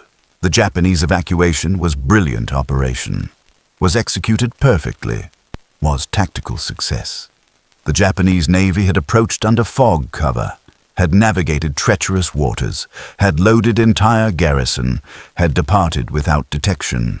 The operation required planning, required execution, required luck, had all three. The garrison that would have fought to death on Kiska was saved, was available for defense elsewhere, was preserved rather than destroyed. The evacuation was proof that Japanese military was capable, was adaptive, was effective when conditions permitted. The Aleutian campaign had shown Japanese forces at their most rigid, fighting to death rather than retreating, and at their most flexible, evacuating when evacuation was possible. The contrast was instructive, was proof that Japanese military was not monolithic, was capable of different approaches, was more complex than American assumptions suggested. The Kiska operation became joke, became embarrassment, became proof of intelligence failure, the massive force, the sustained bombardment, the elaborate planning, all for Empty Island. The story spread, was told with humor, was laughed about. The laughter was uncomfortable, was hiding embarrassment, was covering failure. The soldiers who participated didn't laugh, knew the casualties were real, knew the friendly fire deaths weren't funny, knew the operation was failure regardless of absence of enemy.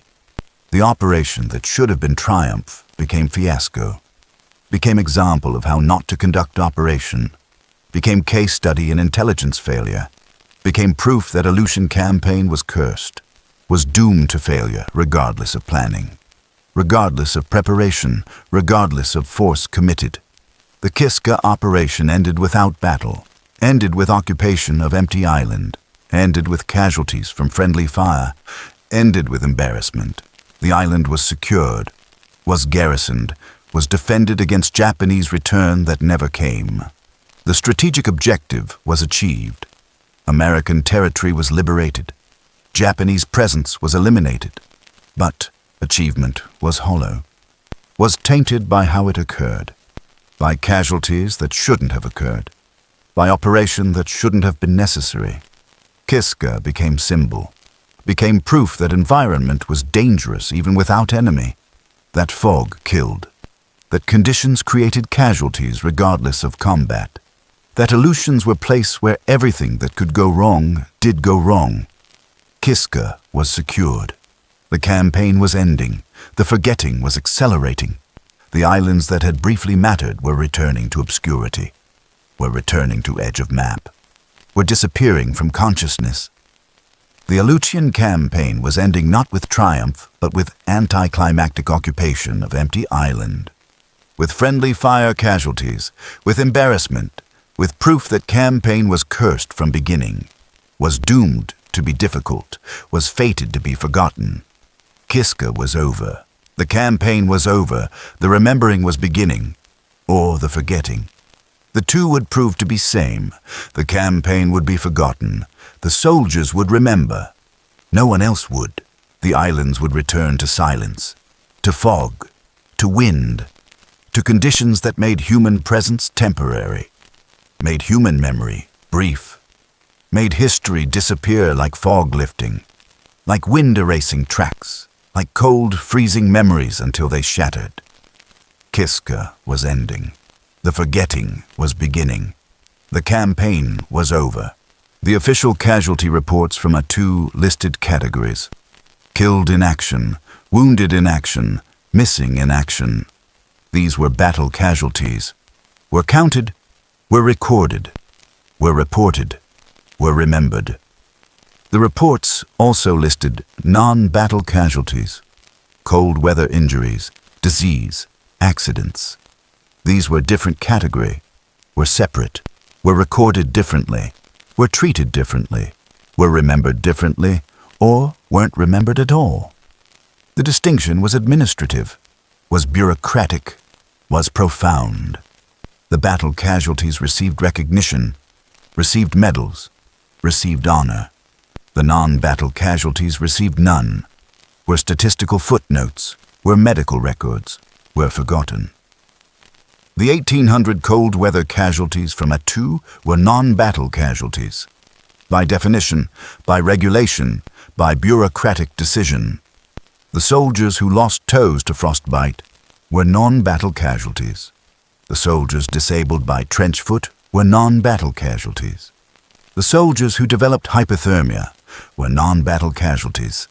The categorization was arbitrary, was based on cause of injury rather than context. The soldier who lost toes to frostbite while advancing under fire was non-battle casualty. The soldier who lost toes to gunshot while advancing under fire was battle casualty. The distinction was meaningless to soldier, was enormously meaningful to recognition, to benefits, to memory. The frostbite that disabled soldiers was combat injury by any reasonable measure. Occurred during combat operations. Occurred because soldiers were exposed to conditions during military operations. Occurred because military placed soldiers in environment that caused injury. The frostbite was direct result of military service, of combat conditions, of operational requirements, but was classified as non-battle casualty. The classification denied recognition, denied acknowledgement, made injury invisible, made suffering uncounted, made sacrifice unrecognized. The amputations were permanent, were disabling. The soldier who lost toes couldn't walk properly, couldn't run, couldn't march, was medically discharged, was sent home disabled.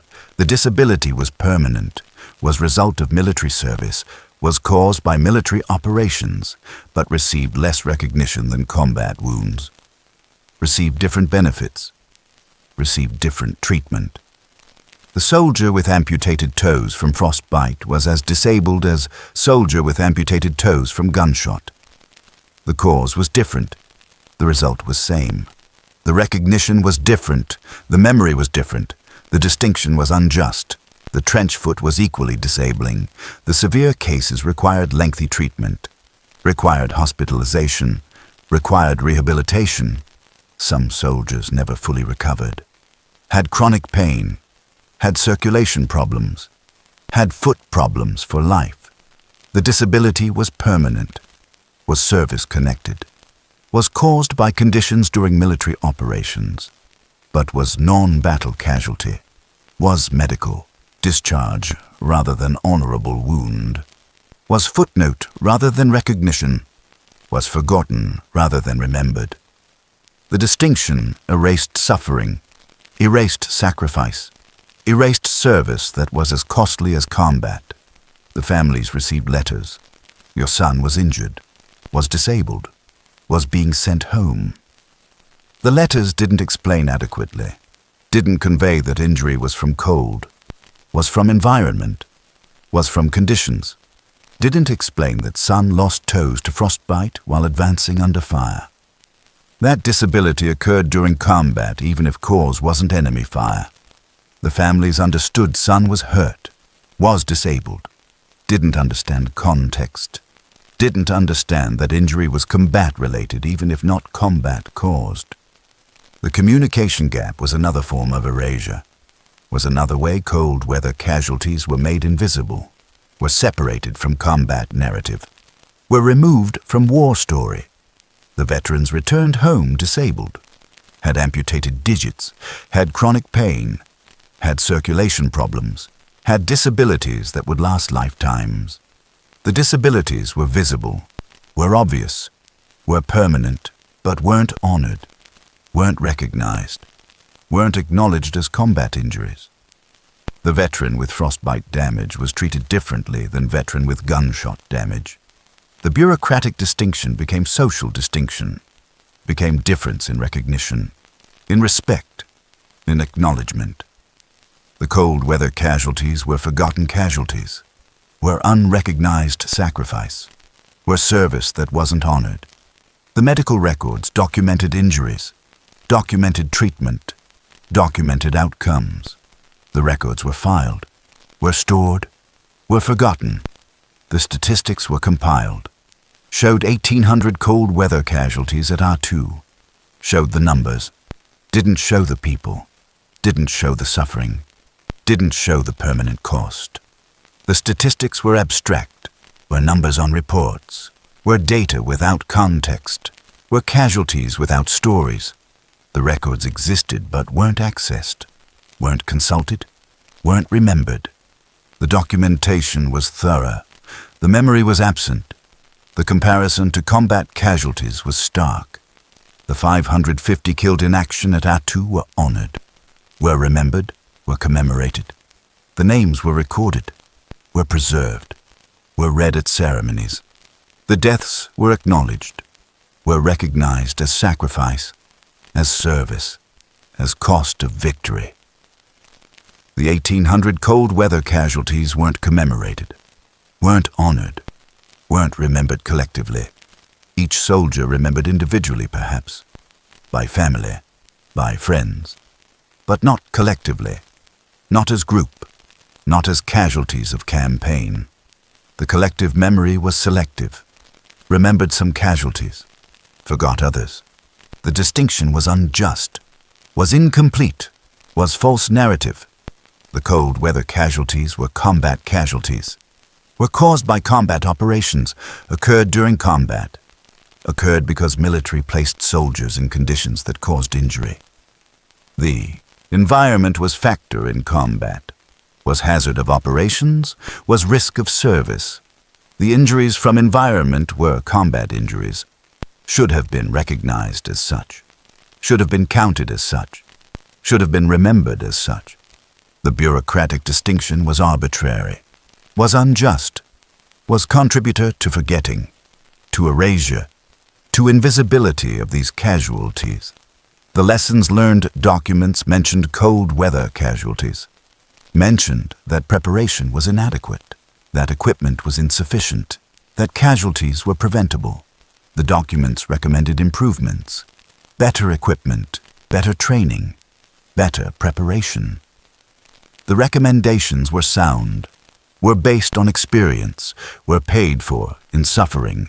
The documents were filed, were distributed, were read perhaps, were implemented eventually. The improvements came. The cold weather equipment improved, the doctrine improved, the preparation improved. Later operations had fewer cold weather casualties. The lessons were learned. The cost was paid. The price was 1,800 soldiers disabled at Attu, plus hundreds more elsewhere in campaign. The improvement was purchased with their suffering, with their sacrifice, with their digits and their health and their futures. The lessons were learned. The teachers were forgotten. The Korean War came 8 years later. American soldiers fought in cold again, in mountains, in winter. The cold weather equipment was better, was improved based on Aleutian experience, based on lessons from Attu. The soldiers in Korea had better boots, better clothing, better preparation. The cold weather casualties were lower. The improvements saved lives, saved digits, saved suffering. The improvements were traceable to Aleutians, to Attu, to lessons learned from 1,800 casualties. The soldiers in Korea didn't know this, didn't know their equipment was improved based on others' suffering, didn't know others had paid for lessons. The connection was invisible, was unknown. The cold weather casualties at Attu contributed to future success, to future survival, to future lives saved, but weren't recognized, weren't acknowledged, weren't honored. The contribution was real. The recognition was absent. The statistics are misleading. Show 1,800 cold weather casualties at Attu as separate from 3,600 total casualties. But cold weather casualties were part of total, were included. The total casualties included killed, wounded, and cold weather injured. But the cold weather casualties were treated differently, were categorized differently, were remembered differently. The numbers show this. The records show this. The memory shows this. The selective counting, the selective recognition, the selective memory, all contributed to forgetting, to erasure, to invisibility of environmental casualties, to incomplete narrative of campaign, to false story that emphasized combat and ignored environment, that counted some suffering and ignored other suffering, that honored some sacrifice and forgot other sacrifice. The cold weather casualties deserve recognition, deserve acknowledgement, deserve to be counted as combat casualties, were injured during combat operations, were disabled by conditions during military service, paid permanent price for service. The recognition is overdue, is owed, is necessary for complete accounting, for honest history, for acknowledgement of true cost. The 1800 cold weather casualties at Attu were casualties of war, were casualties of campaign, were casualties that should be remembered, should be honored, should be counted. The bureaucratic distinction should be recognized as arbitrary, as unjust, as contributor to incomplete memory, to selective forgetting, to erasure of suffering that deserves recognition. The casualties no one counts deserve counting, deserve recognition, deserve memory, deserve acknowledgement that their sacrifice was real, was costly, was permanent, was service that deserves honor equal to combat wounds. The cold weather casualties were combat casualties, should be remembered as such. The distinction should be erased. The recognition should be extended. The memory should be complete. The forgetting should end. The casualties no one counts should be counted, should be remembered, should be honored. Finally, completely, justly, the Aleutian campaign was forgotten almost immediately, was forgotten while still being fought, was peripheral from beginning, was marginal from inception, was secondary to everything else happening in the war. The forgetting wasn't accident, wasn't oversight, was inevitable, was structural, was built into circumstances from the start. Understanding the forgetting requires understanding what else was happening, what else was drawing attention, what else mattered more. Guadalcanal began in August 1942. 2 months after Japanese occupied Attu and Kiska, Guadalcanal was dramatic, was decisive, was first major American offensive in Pacific, was first step in drive toward Japan. The fighting was intense, the casualties were high, the outcome was uncertain. The campaign lasted 6 months, captured public attention, captured media attention, dominated headlines. The Marines landing under fire, the naval battles, the desperate fighting in jungle, the eventual victory. All were dramatic, all were newsworthy, all were important. Guadalcanal mattered strategically, mattered operationally, mattered psychologically, was proof Americans could take offensive, could advance, could win. Guadalcanal was everything the Aleutians weren't, was dramatic rather than miserable, was important rather than peripheral, was remembered rather than forgotten. The Central Pacific operations began in late 1943. Tarawa, Kwajalein, Eniwetok, Saipan, Guam, the island hopping campaign, the drive toward Japan. The operations were dramatic, were costly, were crucial. The amphibious landings under fire, the heavy casualties, the gradual advance, the operations dominated news, dominated attention, were clearly important, were clearly leading somewhere, were part of strategy everyone understood. Drive across Pacific, advance toward Japan, force surrender or invasion. The strategy was clear, the operations mattered, were remembered, were studied, were commemorated. The Aleutians weren't part of this strategy, weren't part of drive toward Japan, were sideline, were backwater, were forgotten because they didn't matter strategically, didn't lead anywhere, didn't contribute to main effort.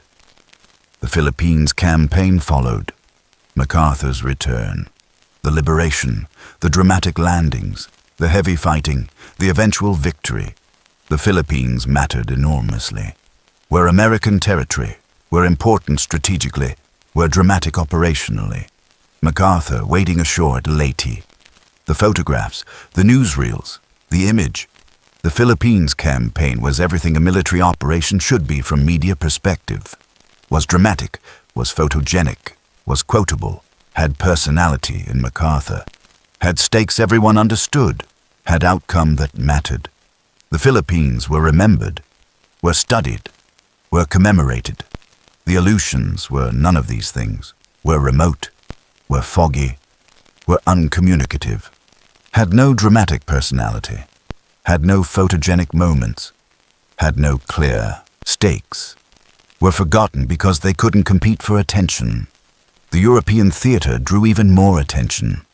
The war in Europe was closer to home for most Americans, was easier to understand, had clearer enemies, had clearer stakes. The defeat of Hitler, the liberation of Europe, the destruction of Nazism, the goals were clear, were important, were worth American lives.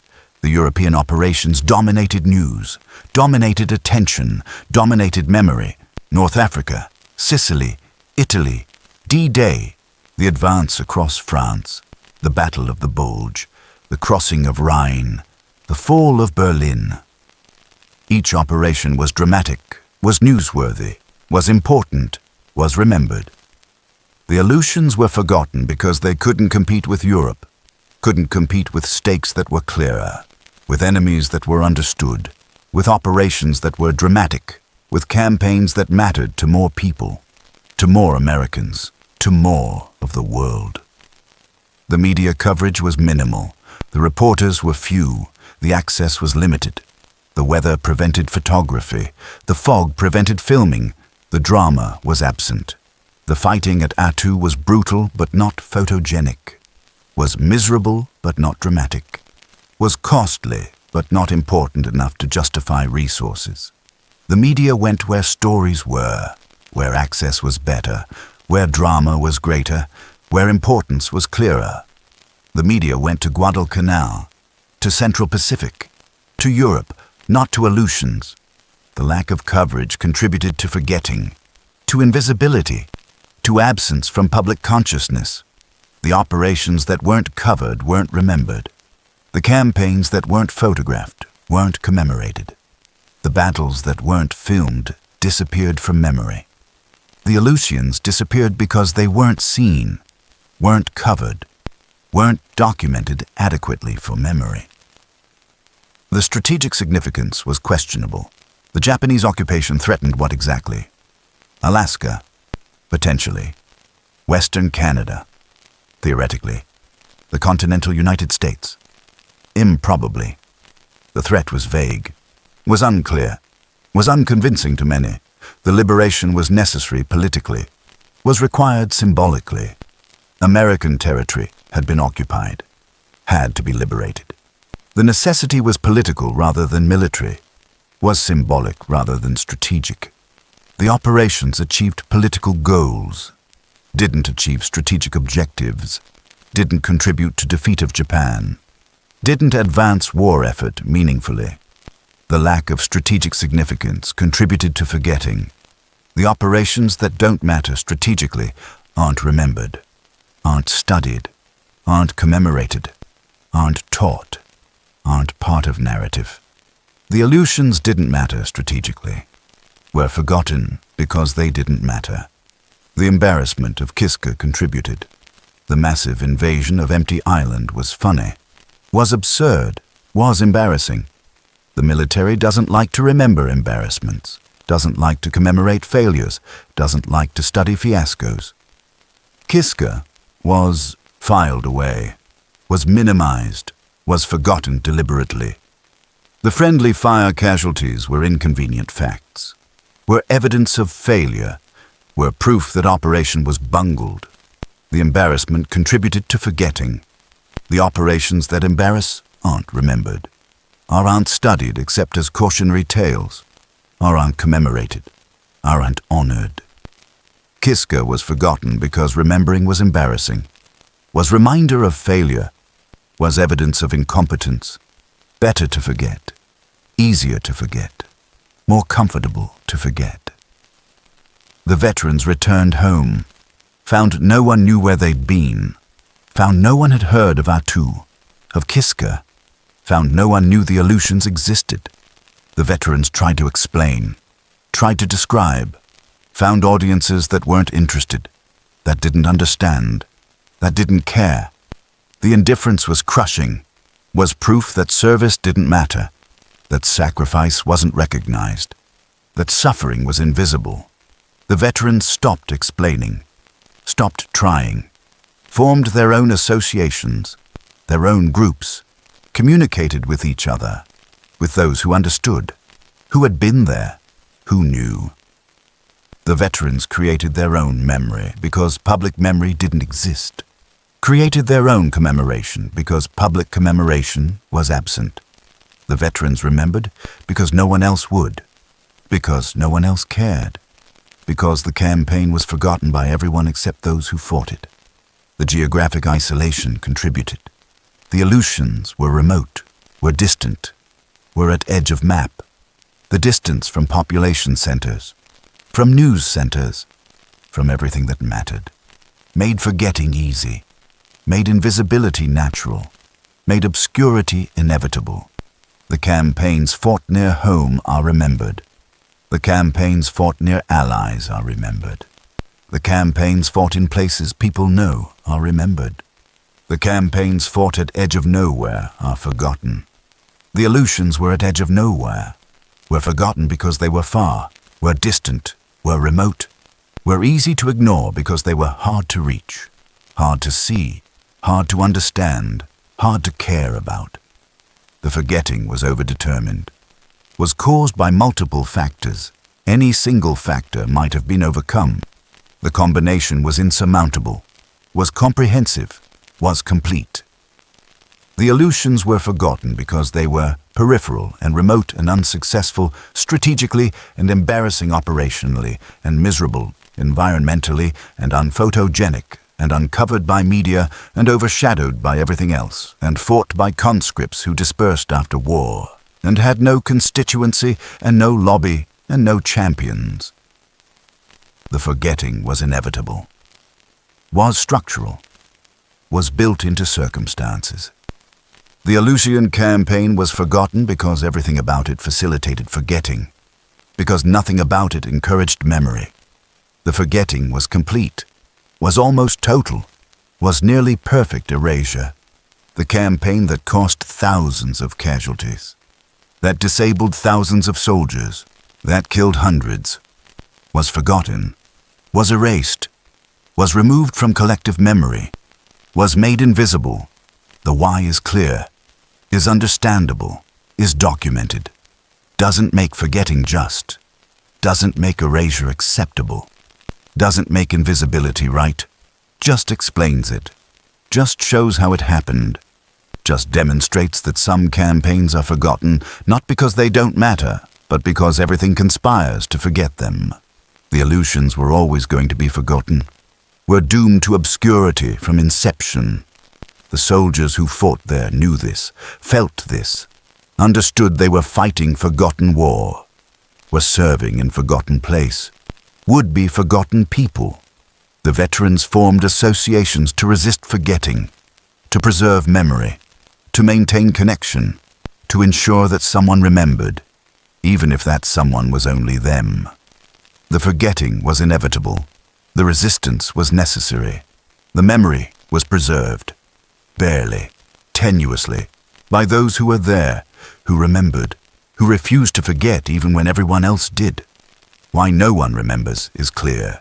The reasons are multiple, are overwhelming, are sufficient. The forgetting is explained, is understood, is documented, remains unjust, remains incomplete, remains wrong. The campaign deserves memory. The soldiers deserve recognition. The sacrifice deserves acknowledgement. The forgetting should end. The memory should be restored. The recognition should be extended. The Aleutian campaign should be remembered, should be known, should be part of World War II narrative, should be taught, should be studied, should be commemorated.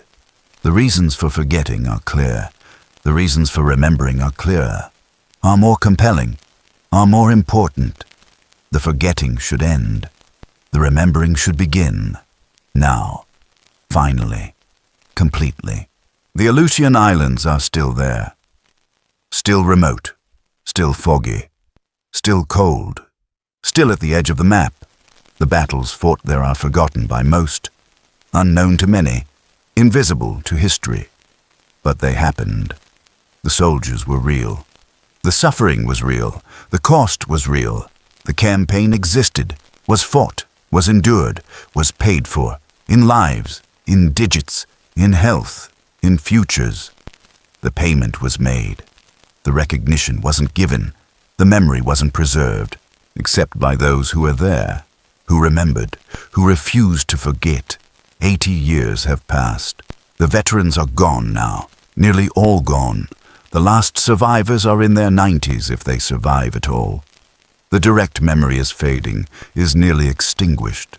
Soon no one will remain who was there, who felt the cold, who saw the fog, who endured the conditions, who fought the battles, who paid the cost. The direct memory will be gone, will exist only in records, in documents, in photographs that are fading, in testimony that is archived, in memory that is second-hand, third-hand, distant, abstract. The urgency of preserving memory is real, is immediate, is before the last voice is silent, before the last witness is gone, before the direct connection is severed completely. The lesson is about forgetting, about how campaigns disappear, how battles are erased, how suffering becomes invisible. The Aleutian campaign had everything that facilitates forgetting, was remote, was peripheral, was embarrassing partially, was overshadowed completely, had no champions, had no constituency, had no one to preserve memory except veterans who tried, who formed associations, who maintained contact, who remembered when no one else would. The veteran associations are smaller now, are aging, are disappearing. The memory they preserved is at risk, is endangered, is threatened by time, by attrition, by indifference. The memory needs preservation, needs documentation, needs transmission to next generation, before it's too late, before the last veteran is gone, before the last association closes, before the memory is lost completely. The islands don't care, don't remember, don't mourn, just exist, just persist. The wind still blows, the fog still comes, the cold still penetrates. The conditions that made warfare so difficult still exist, still would defeat armies, still would disable soldiers, still would kill. The islands are unchanged, are eternal, are indifferent. The human battles were moment, were brief, were insignificant to islands. The islands have seen humans come and go, have seen battles fought, have seen suffering, have seen death, have absorbed blood, have taken bodies, have witnessed everything, have remembered nothing. The islands are witness but not memory, are evidence but not testimony, are location but not monument. The islands just are, just exist, just persist, beyond human memory, beyond human caring, beyond human time. But humans remember, humans care, humans preserve, humans transmit, humans teach, humans honor. The human capacity for memory is what separates events from history, experience from knowledge, suffering from lesson. The Aleutian campaign was event, was experience, was suffering, needs to become history, needs to become knowledge, needs to become lesson. The transformation requires memory, requires preservation, requires transmission, requires acknowledgement, requires recognition, requires teaching, requires ensuring that the campaign that was forgotten is known, is understood, is remembered, is part of collective understanding of World War II. of Pacific War, of military history, of human history, of what happens when soldiers are sent to impossible places, given impossible missions, expected to succeed despite conditions, despite inadequacy, despite everything. The soldiers who froze on Attu deserve remembering. The 1800 cold weather casualties deserve recognition. The hundreds who died deserve honor. The thousands who served deserve acknowledgement. The sacrifice was real, was costly, was permanent, deserves memory that matches cost, memory that honors sacrifice, memory that acknowledges service. The forgetting has lasted long enough, has been complete enough, has erased enough. The remembering should begin, should be comprehensive, should be adequate, should be worthy of sacrifice, should be equal to cost, should be appropriate to service. Rest now. The story is told. The battles are described. The suffering is documented. The forgetting is explained. The islands remain. The memory can be restored. The recognition can be extended. The acknowledgement can be given. The Aleutian Campaign. From June 1942 to August 1943. From Japanese invasion to American liberation. From occupation to victory. From forgetting to remembering. The soldiers who fought in fog, who froze in cold, who died in wind, who suffered on islands at the end of the map, are remembered now, are acknowledged here, are recognized finally. The campaign that was forgotten is forgotten no longer, is known now, is told now, is preserved now, in this telling, in this acknowledgement, in this memory. The wind still blows on the Aleutians, the fog still comes, the cold still kills, but the soldiers are remembered. The campaign is known, the sacrifice is acknowledged, the cost is recognized, the memory is preserved, the forgetting is ending, the remembering is beginning. The islands at the end of the map are at the end of the map no longer. Are returned to consciousness, are part of history, are known, are remembered, are honored. Finally, completely, as they should be, as they always should have been. The soldiers who froze to death on islands no one remembers are remembered now, here, by us, by anyone who hears this story, who learns this history, who acknowledges this sacrifice. The remembering is our responsibility, our duty, our honor, to those who served, who suffered, who died, on islands at the edge of the map. Campaign at the edge of memory, at the edge of forgetting, but forgotten no more. Remembered now, known now, honored now. The Aleutian Campaign, the soldiers who froze. The islands no one remembers. We remember, we acknowledge, we honor. The forgetting is ending. The remembering has begun.